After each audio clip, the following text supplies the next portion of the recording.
Hey, it's Ayla, and this is Not That Kind of CEO.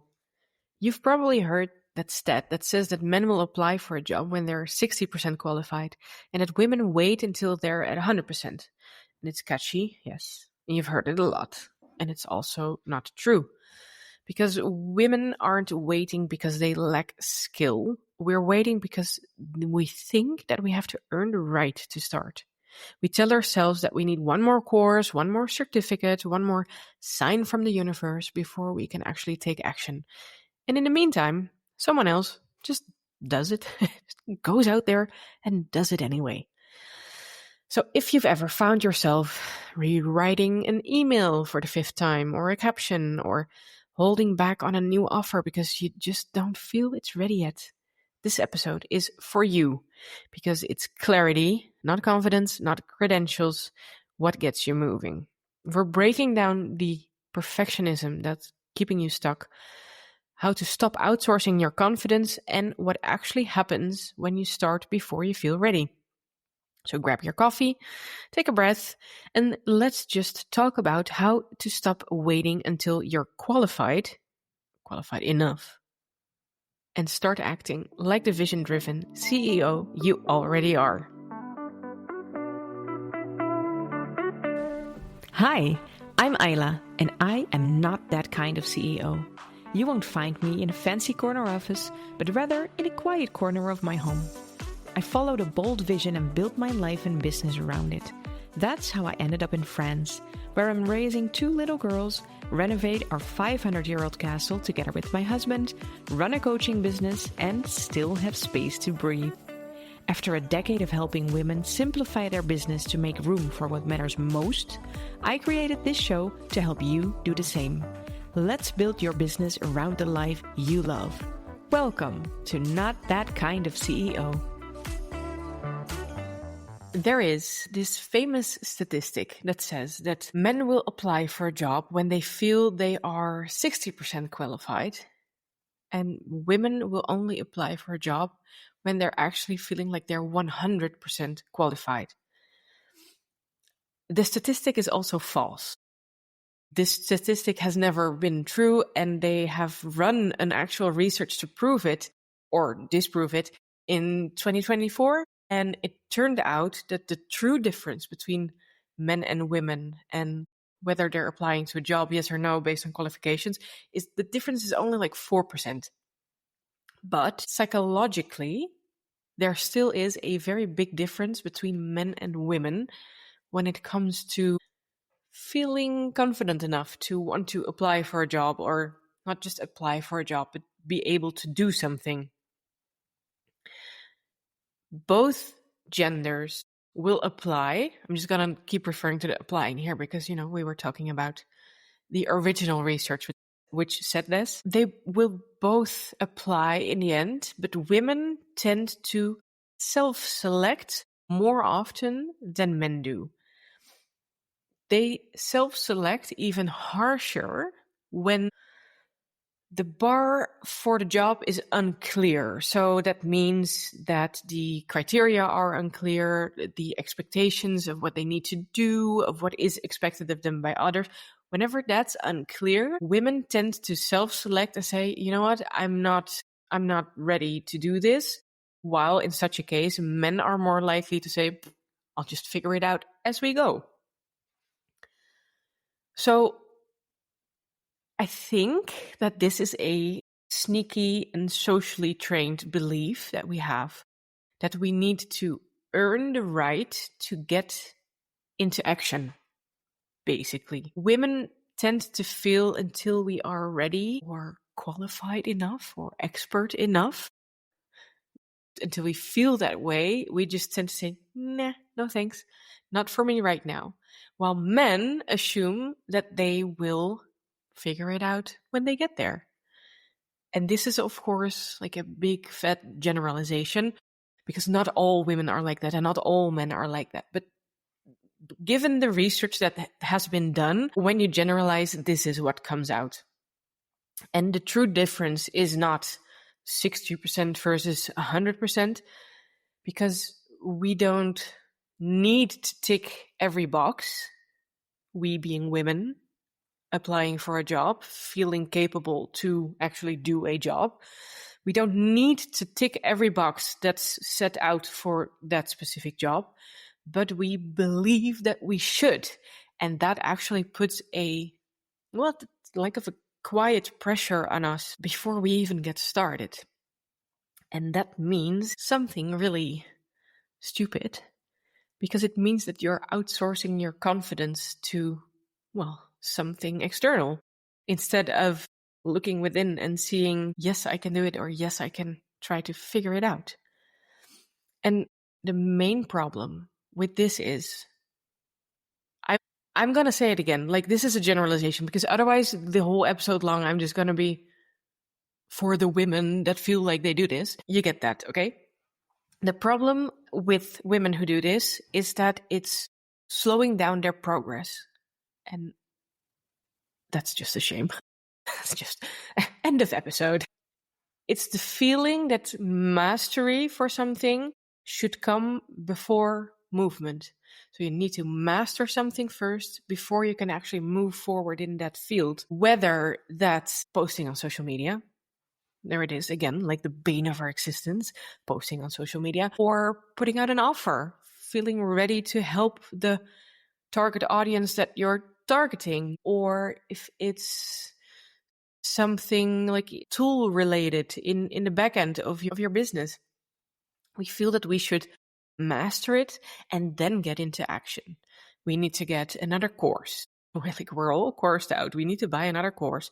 We need to get another certificate. We need another tool to learn, another book to read, another YouTube video to watch. It's just, when is enough enough? That's like the main consequence of feeling that you need to be more qualified. But dripping from that main consequence is the momentum that you lose in life, like in general. It makes you rethink everything you do while others around you are actually moving forward. They're just doing it. And when I was researching this episode and researching the research and making the notes that I'm looking at, I actually, every time when I now say while others move forward, I keep thinking of like, maybe not teenage boys, but like young adult, like early 20s, who think they have the whole world in their hand and they can do just anything if they're just ballsy enough to go after it. So that's the generalization that I'm making in my head, but it's actually quite true. They may not be like the ballsy young adult guys, but it's also others. Like if you stay stuck rethinking everything, other people who aren't rethinking everything are just gonna go and you're left behind. Another thing that's dripping from slowing down is missed opportunities that you don't have, like they're missed. You have a confidence within yourself, self-confidence, that's decreasing instead of growing, because you're doing a lot, but you don't have anything to show for it. And that's not good. That's eating away at your confidence. Whether like even if you're feeling cocky, like, oh, my confidence is great. Like, yeah, keep that up long enough and eventually your confidence is gonna decrease. That's just how it goes. And the last thing that's dripping from all of it is mental burnout.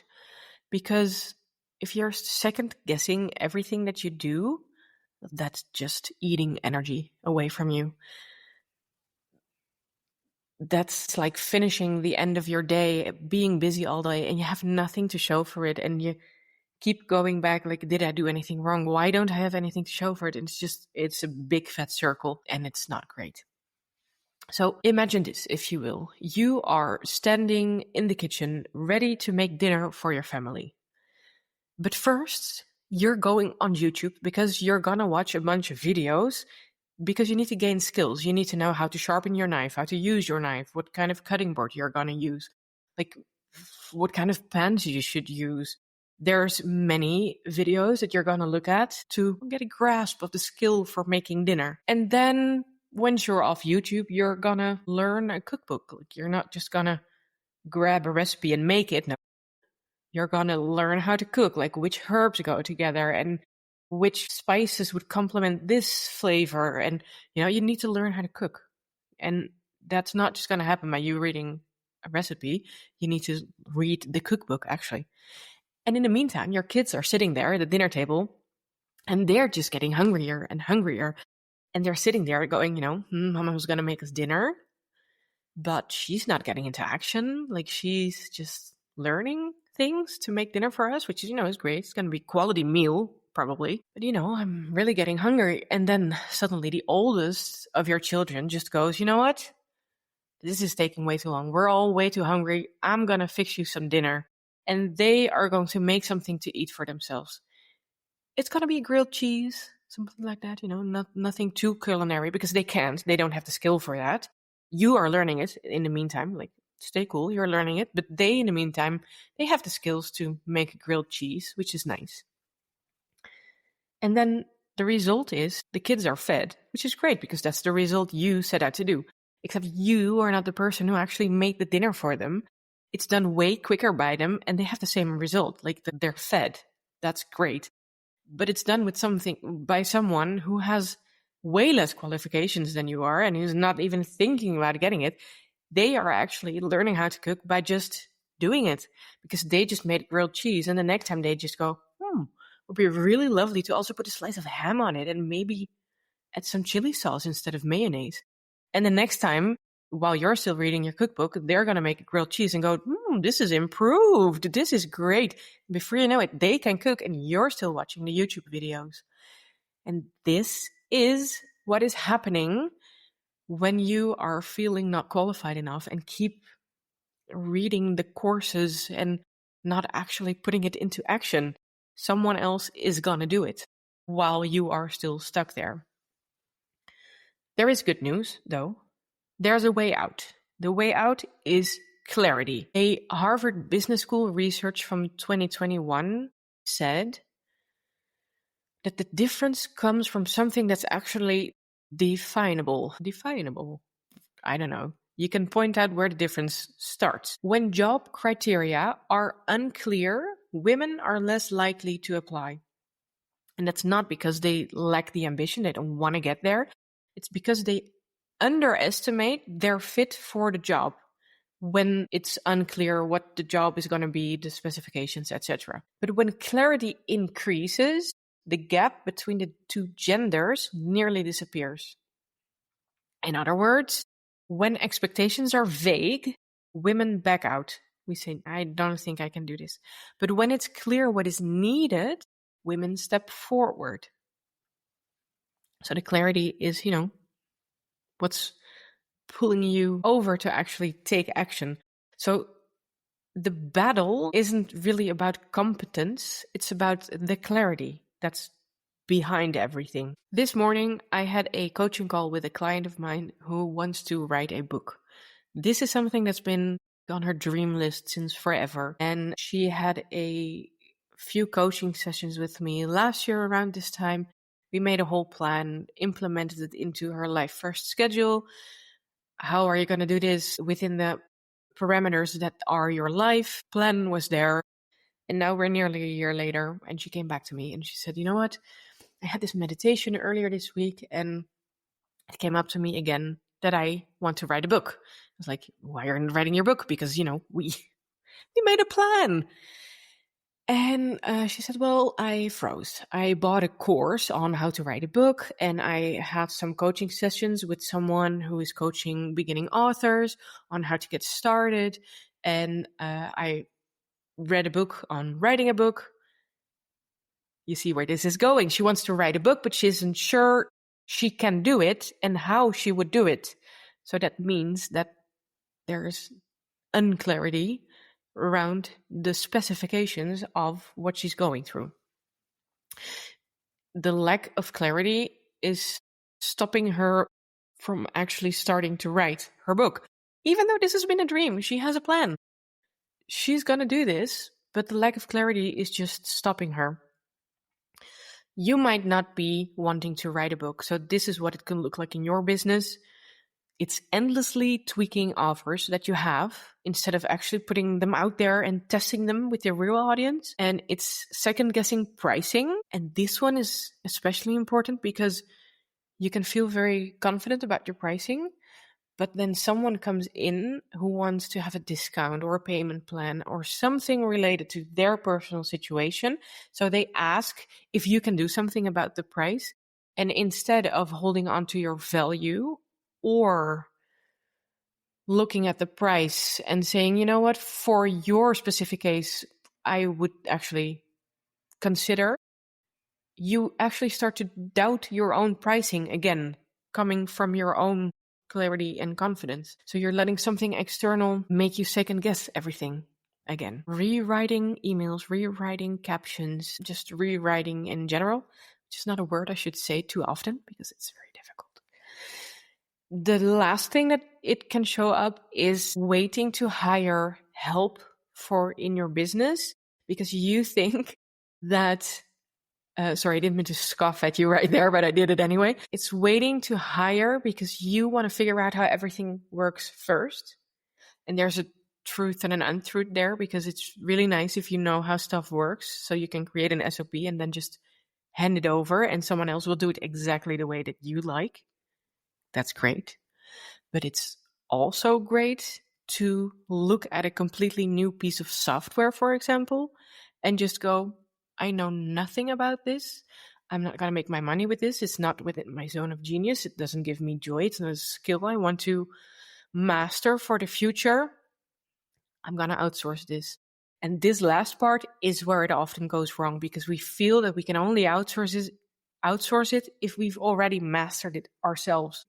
The way out of it is clarity. That's what we just saw. Research showed that when we have more clarity about the job, we can actually move forward again. But then there's another tiny mistake, or are we calling it a mistake, or it's maybe just a mind fuck because you just think, oh, that's great. I just got to get clarity. And in order to get clarity, I'm just going to read this book. I'm just going to get this extra qualification. Just going to do this course and then I'll have clarity. And that is just the same devil wearing a different coat. So don't go there, okay? Action creates clarity. You've heard it before and you'll hear it again, but that's because clarity does not live in your head. It comes from motion. It comes from actually testing that offer with an audience. Because, when you are learning how to ride a bike, you can read 10 books on how to ride a bike and you can watch YouTube videos, tutorials like all day long.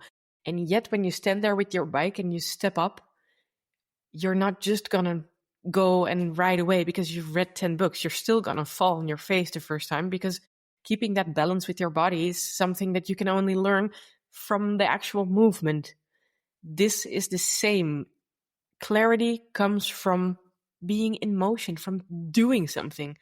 For the love of God, do something. So until you take action, everything is theory, and theory needs to be tested. Motion, go there, do something. When you do this, when you actually start to take action, you are going to stop overthinking everything, offers, texts, posts, decisions, etc. Things are going to start to flow. It's going to move forward because you are moving forward. It's as simple as that. And maybe for a while you'll be moving in the wrong direction because you're doing it wrong. Things are going to start to flow. They're going to move forward because you move forward. And that's just how it goes. You're going to gain momentum. And it can happen, sure, that sometimes you're going to move in the wrong direction. You're doing something wrong. The clarity that it's going to give you is this is the wrong direction.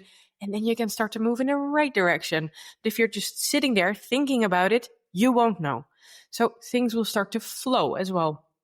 You're going to make decisions faster because you're like a train thundering through. Like, try to stop me. You're going to make decisions faster because you know where you're going, what you're doing.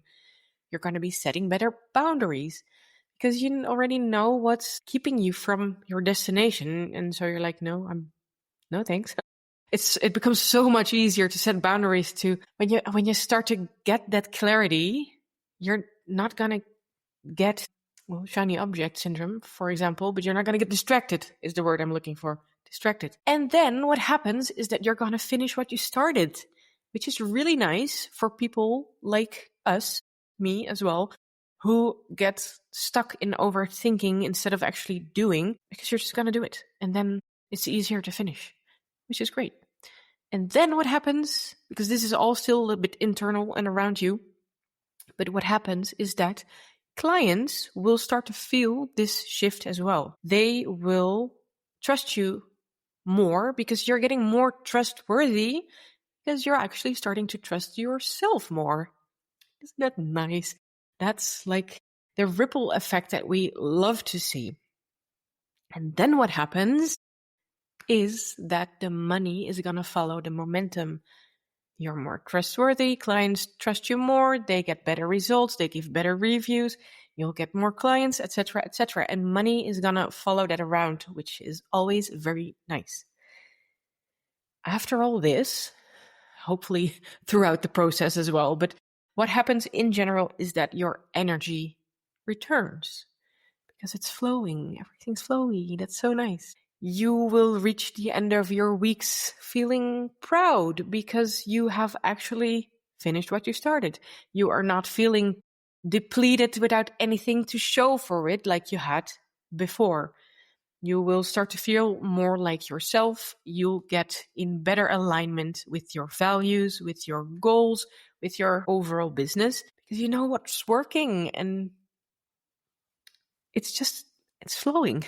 And when it flows, it's so hard to put this into words, actually. You can see me struggling with this because it's just, when you get that clarity, it's all going to make so much more sense. And sometimes big things shift when you actually do this. Like you switch niches or something, or you're throwing away an offer that you weren't feeling aligned with in the first place. And then you realize that because you're taking action on it. And every time you take action, you're like, actually, this is really not what I want to do. Perfect. It's gonna stop you from going in that direction and take you back to this direction. And the thing that you're gonna do after that is gonna be more in line with your values and the things that you want to accomplish. So it's getting you in better alignment. And what eventually happens is the mindset shift that started it all, that you were just faking until you make it. You're faking it until you're making it. What? You don't longer feel the need to prove that you deserve a spot at the table. You're building your own chair to come sit at the table. Like you're building up that confidence that you sort of tried to get in the first place by getting all those qualifications and reading the books and watching the videos. So it's another way to get there, and you're actually going to get there and it's going to last, which is also very nice. What I often hear in podcasts like this, because I'm not the first person to tell you this, you know it.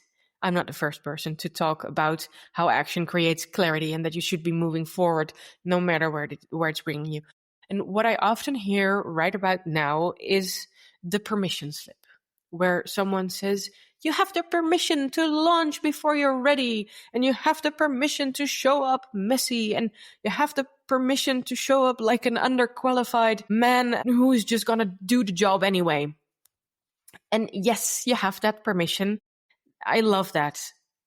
But I also want to give you this. You think that getting more qualifications equals the confidence, equals the clarity. But getting more qualifications actually just equals delay. I think that you need to know that clarity equals courage. Because you are being very courageous by taking action like this. You build confidence and you create the clarity by taking courageous actions. Doing things that you're scared of because you feel that you're unqualified for the job, but doing them anyway, and then afterwards realizing that you didn't crumble into 1,000 tiny pieces is what's actually gonna build that confidence. That's going to give you that clarity. So taking courageous actions creates the clarity. This is very important. This does not go for brain surgeons. Please do not operate on me because you're like, oh, I just need to take action. But it does go for the people that I am speaking to, because we get in our heads about whether or not we are qualified to do something when you are qualified to go out and do it and learn it on the job. For example, I live in a castle that I'm renovating with my own two hands. I did not wait to move here before I spoke French, because the castle is in France. And I'm not from France, I'm from Holland, so I didn't speak French when I got here, which was, a big hurdle. I didn't wait until I mastered my DIY skills, because, when's enough? I was just going to do it and learn on the job. And now I figured out that there are some things that I need to outsource and some things that I can do myself. But I learned on the go. If you're going to wait for stuff like this, I never would have moved here in the first place. So sometimes you got to just do what you want to do and then just see how it goes. Act like that weird teenage 20-something guy who's just going to bars and just going, do you come here more often? And like, no, get away from me. Okay, doesn't matter. I'm just going to try someone else. Perfect. Like, act like him. Be confident about your manhood. If you now are thinking, it would be really nice to have the clarity like that, I just don't know where the fuck I should start because I'm overwhelmed with everything. That's perfect. I have something for you. I am running my quarterly challenge, which is aptly named, Where the Fuck Should I Even Start? We start on Monday, October 20th, and I'm gonna lead you through 5 days to go from chaos to clarity. They're short exercises because I know that you're short on time. Like, I don't want to take more time than necessary, but in 20 minutes, half an hour each, you are going to get clarity on where it is that you want to go, how you're managing your time. And at the end, you're going to walk away with a 30-day action plan. 30 days. I'm not going to promise you something really big. I just want you to take action for 30 days on something small, because that's going to give you that clarity. And then after the 30 days, you're just going to go, that was great. Now I know that this is not for me, or that it is the right way. And then you can go from there. So you're going to get that clarity and you're going to build further onto it. And for you to register to that, I'm just going to put a link, because we all love to click on things. Thank you so much for tuning in to Not That Kind of CEO. And I will see you, hopefully, in the WTF challenge. And otherwise, I'll see you in the next episode. Thank you. Bye. Thank you so much for listening to Not That Kind of CEO. If this episode gave you clarity, encouragement, or just even a moment to breathe, I'd love it if you left a review. It helps more women like you find the show, and that means the world to me. And if you're ready to build a business that fits your life, you know where to find me. See you in the next episode.